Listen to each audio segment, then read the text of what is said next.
ഈ ആൻറ്റിബയോട്ടിക്കിൻ്റെ കാര്യം പറയുമ്പോൾ മൊത്തത്തിൽ എല്ലാ മെഡിസിൻസും കഴിക്കേണ്ട ഒരു രീതിയുണ്ട്. അത് ഫാർമസിസ്റ്റ് അതേപോലത്തെ ഹെൽത്ത് കെയർ പ്രൊവൈഡേഴ്സ് അവർ വ്യക്തമായി പറഞ്ഞത് എല്ലാ പേഷ്യൻസും ഫോളോ ചെയ്യേണ്ട ആവശ്യമുണ്ട്. ചില മെഡിസിൻസ് നമ്മൾ ഭക്ഷണത്തിൻ്റെ കൂടെയാണ് കഴിക്കേണ്ടത്, അല്ലെങ്കിൽ ചില മെഡിസിൻസ് ഭക്ഷണത്തിന് ശേഷം അല്ലെങ്കിൽ അതിന് മുന്നെയാണ് കഴിക്കേണ്ടത്. അപ്പോൾ ആ രീതി എപ്പോഴും നമ്മൾ ഫോളോ ചെയ്യണം. അത് വളരെ ഇമ്പോർട്ടൻ്റ് ആയിട്ടുള്ള കാര്യമാണ്. അപ്പോൾ ആൻറ്റിബയോട്ടിക്കിൻ്റെ കാര്യം നമുക്ക് പറയുകയാണെങ്കിൽ ഒരാൾക്കൊരു പനി ഉണ്ടായതിന് ശേഷം അദ്ദേഹത്തിന് വേറെ സിംറ്റംസുകൾ ഉണ്ടാവും. അപ്പോൾ പൊതുവേ നമ്മൾ ഫസ്റ്റ് ചെയ്യേണ്ട കാര്യം എന്ന് പറഞ്ഞാൽ ഡോക്ടറെ കൺസൾട്ട് ചെയ്യണം. ഒരു ഫിസീഷ്യനെ കൺസൾട്ട് ചെയ്തതിന് ശേഷം അവർ പ്രിസ്ക്രൈബ് ചെയ്യും. അതിലൊരു ആൻറ്റിബയോട്ടിക് ഉണ്ടാവും. ആ ആൻറ്റിബയോട്ടിക് എടുക്കണം. അത് എങ്ങനെ എടുക്കേണ്ട രീതിയിൽ അത് എടുക്കേണ്ടത് നിർബന്ധമുണ്ട്.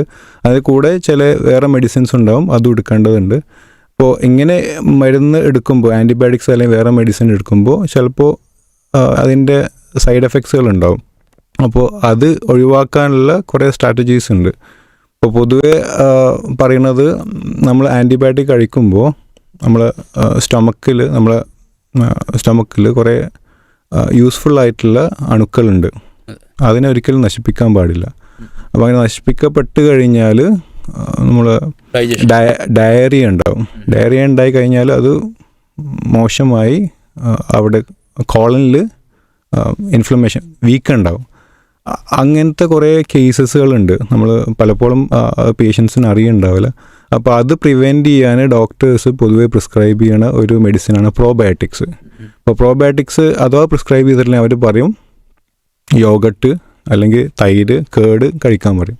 അപ്പോൾ ചിലപ്പോൾ എന്താ ആൾക്കാർ ആൻറ്റിബയോട്ടിക് കഴിക്കും. ഈ നോൺ ഫാർമക്കോളജിക്കലായിട്ട് മെഡിസിൻ ഇല്ലാത്ത സ്ട്രാറ്റജീസ് അവർ ഫോളോ ചെയ്യില്ല. അപ്പോൾ എന്താ ഉണ്ടാവുക, ഡയറിയ ഉണ്ടാവും. അപ്പോൾ വേറെ ഡോക്ടറെ കാണിക്കും.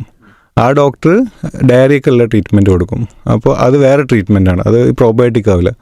അപ്പോൾ അങ്ങനെ വരുമ്പോൾ ആ ഡയറിയക്കുള്ള ട്രീറ്റ്മെൻറ്റ് വരും. പിന്നെ അത് വേറെ. ഇപ്പോൾ ശരിക്കും എന്താണ് അതിൻ്റെ കോസ് എന്ന് പറഞ്ഞാൽ ആൻറ്റിബയോട്ടിക് കാരണത്താലുള്ള ഡയറിയാണ്. അതിന് ഡോക്ടർ ഓൾറെഡി സജസ്റ്റ് ചെയ്തിട്ടുണ്ടാവും, നിങ്ങൾ പ്രോബയോട്ടിക് എന്ന ഒരു കൈൻഡ് ഓഫ് മെഡിസിൻ എടുക്കുക, അല്ലെങ്കിൽ യോഗട്ട് അല്ലെങ്കിൽ തൈര് കഴിക്കുക എന്നുള്ളത്. അത് ചിലപ്പോൾ ഫോളോ ചെയ്തിട്ടുണ്ടാവില്ല.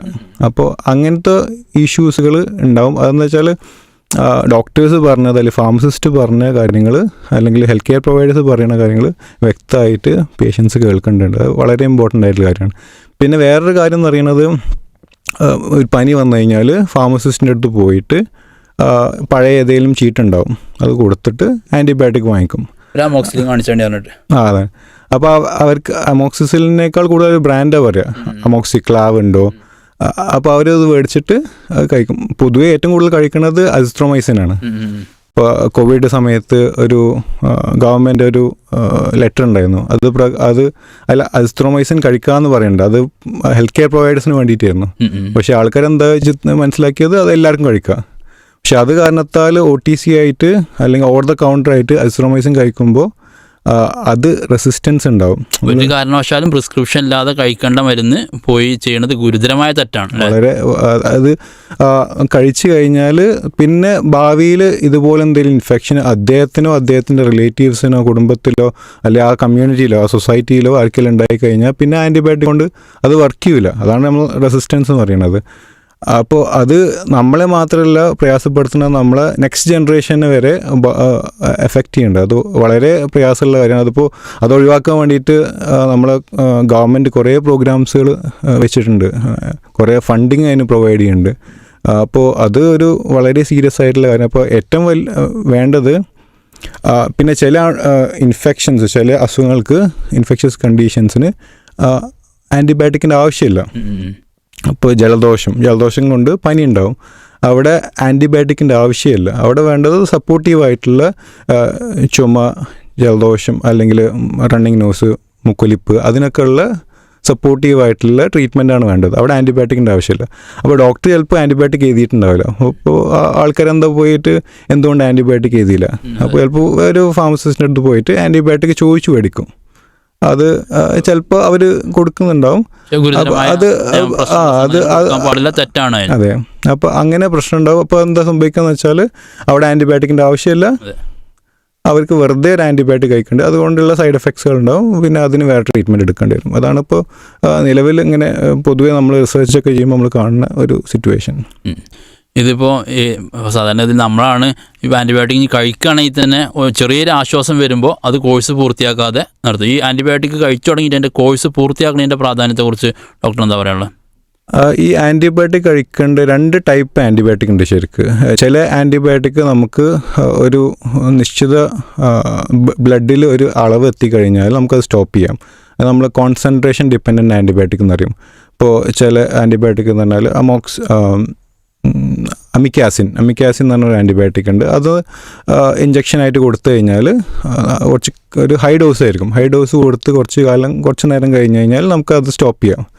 ഇപ്പോൾ പൊതുവേ യൂസ് ചെയ്യുന്ന അമോക്സിസിലിൻ പോലത്തെ ആൻറ്റിബയോട്ടിക് ഒരു 7 ദിവസമോ അല്ലെങ്കിൽ 3 ദിവസമോ എടുത്തിട്ടില്ലെങ്കിൽ അതിൻ്റെ എഫക്റ്റ് ഉണ്ടാവില്ല. അപ്പോൾ ശരിക്ക് സാധാരണക്കാർ പൊതുവെ എല്ലാ പേഷ്യൻസും പൊതുവെ എൻ്റെ ഇൻഫെക്ഷൻ മാറി അത് ചിലപ്പോൾ ഒരു സമയത്ത് ഇപ്പോൾ ഈ 7 ദിവസം എടുക്കേണ്ട ട്രീറ്റ്മെൻ്റ് ആയിരിക്കും ഉണ്ടാവുക, ആൻറ്റിബയോട്ടിക്കാണ് ഉണ്ടാവുക. അപ്പോൾ അതിൻ്റെ 3 ദിവസം കൊണ്ട് എൻ്റെ അസുഖം മാറി, അല്ലെങ്കിൽ ഫീവർ മാറി, പനി മാറി, അപ്പോൾ അത് സ്റ്റോപ്പ് ചെയ്യും. അപ്പോൾ എന്താ വെച്ചാൽ അണുക്കൾ ഓൾറെഡി ഉണ്ടാവും. പിന്നെ രണ്ടാമത് 2 ദിവസം കഴിഞ്ഞാൽ വീണ്ടും അണുക്കൾ കുറേ കൂടി വന്നിട്ട് പിന്നെ വേറെ ഡോക്ടറിൻ്റെ അടുത്ത് പോകും.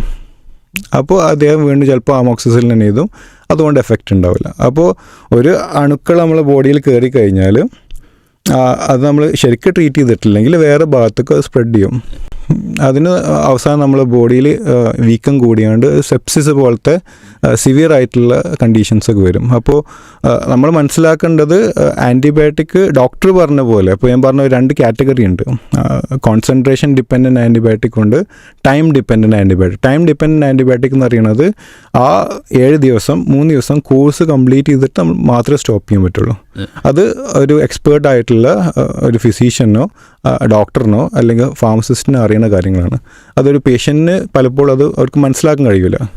അപ്പോൾ ടൈം ഡിപ്പെൻഡ് ആയിട്ടുള്ള ആൻറ്റിബയോട്ടിക് ആണെങ്കിൽ ആ കോഴ്സ് കഴിഞ്ഞതിന് ശേഷം സ്റ്റോപ്പ് ചെയ്യുക. അതിനേക്കാൾ കൂടുതൽ എടുക്കാനും പാടില്ല. ചിലപ്പോൾ അത് ഓൾറെഡി റെസിസ്റ്റൻ്റ് ആയിട്ടുള്ള ഒരു മൈക്രോ ഓർഗാൻസ് ആയിരിക്കും, ആ ആൻറ്റിബയോട്ടിക് എഫക്റ്റീവ് ആവില്ല. അപ്പോൾ നമ്മൾ പിന്നെയും നമ്മൾ തന്നെ പോയിട്ട് റീഫിൽ ചെയ്ത് ഒരാഴ്ച കൂടി വാങ്ങിക്കുക എന്നുള്ളത് ചെയ്യാൻ പാടില്ല. കാരണം അപ്പോൾ റെസിസ്റ്റൻ്റ് ആയിട്ടുണ്ടാവും. അപ്പോൾ ഡോക്ടറെ പോയി കണ്ടിട്ട് പറയാ അതിപ്പോൾ ഡോക്ടറിൻ്റെ മിസ്റ്റേക്ക് അല്ല, അത് നമ്മൾ ഉണ്ടാക്കിയ റെസിസ്റ്റൻസ് ആണ്. നമ്മൾ കാരണത്താൽ ഈ റെസിസ്റ്റൻസ് ഉണ്ടാവുന്നത്. നമ്മൾ ഒരു ആൻറ്റിബയോട്ടിക് ബാക്കിയുള്ള മെഡിസിന് നമ്മൾ എന്ത് ചെയ്യും, ഇപ്പോൾ പുറത്തോട്ട് വലിച്ചെറിയും അല്ലെങ്കിൽ ക്ലോസറ്റിൽ ഫ്ലഷ് ചെയ്യും. ഇപ്പോൾ ഇതിങ്ങോട്ട് നേരെ കടലിലേക്കാണ് പോകുന്നത്. അവിടെ നിന്ന് വരുന്ന ഈ ജീവജാലങ്ങൾ അതൊക്കെ അബ്സോർബ് ചെയ്തിട്ട് പിന്നെ നമ്മൾ അതന്നെ കഴിക്കുന്നത്. അപ്പോൾ അത് റെസിസ്റ്റൻസ് ഉണ്ടാക്കും. ഇതൊക്കെയാണ് വലിയ പ്രശ്നമായിട്ട് നമ്മളെ ICMR ഒക്കെ പറയുന്ന ഇഷ്യൂസ്. എങ്ങനെയാണ് റെസിസ്റ്റൻസ് ഉണ്ടാവുന്നത് എന്നുള്ളതിനെ കുറിച്ചിട്ടൊക്കെ. യഥാർത്ഥത്തിൽ ഈ